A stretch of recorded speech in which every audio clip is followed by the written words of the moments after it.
আশ্চর্য ব্যাপার, সকালে দাঁত মাজার জন্য টুথপেস্ট নিলাম, এর মধ্যে নাকি ক্যান্সারের উপাদান। নাস্তায় একটু পরোটা খেলাম, সেটাও আবার ভেজাল তেলে ভাজা। সুন্দর দেখে একটা কলা খেলাম, তাও আবার কার্বাইড দিয়ে পাকানো।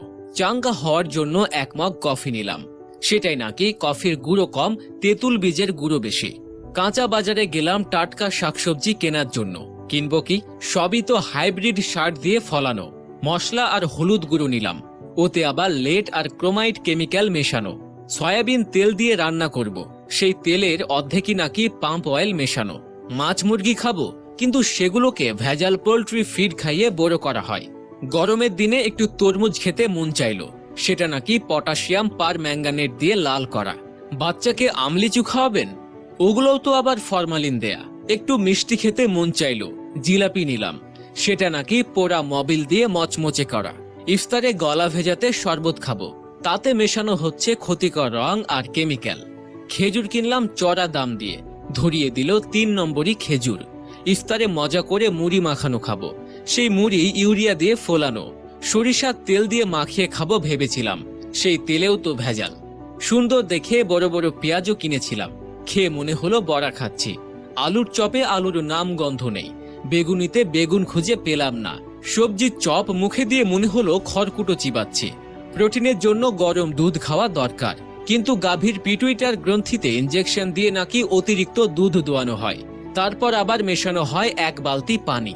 এত ভেজাল খাবার পর 2-1টা ওষুধ না খেলে তো শরীর টিকবে না। কিন্তু ওষুধ যে খাবো, বেশিরভাগই ওষুধ খেলেই হয় সাইড ইফেক্ট, বাকিগুলো আবার শরীরে কাজই করে না।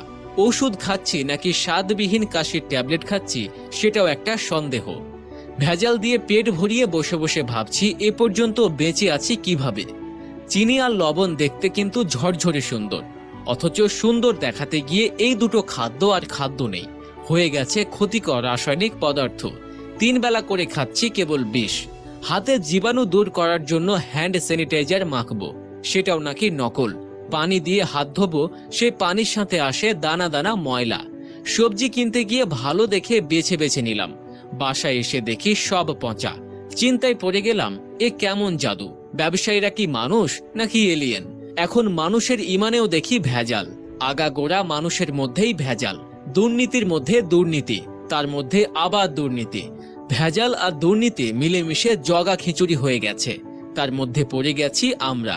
নিজের মনেই প্রশ্ন করলাম, আমরা কি আদৌ বেঁচে আছি নাকি ভূত হয়ে ঘুরে বেড়াচ্ছি? বেশি ভাবতে হলো না, কারণ উত্তরটা পেলাম সাথে সাথেই। যে পরিমাণ ফরমালিন খাই, তাতে শুধু ফলমূল নয়, সাথে আমরা মানুষেরাও সংরক্ষিত হয়ে গেছি।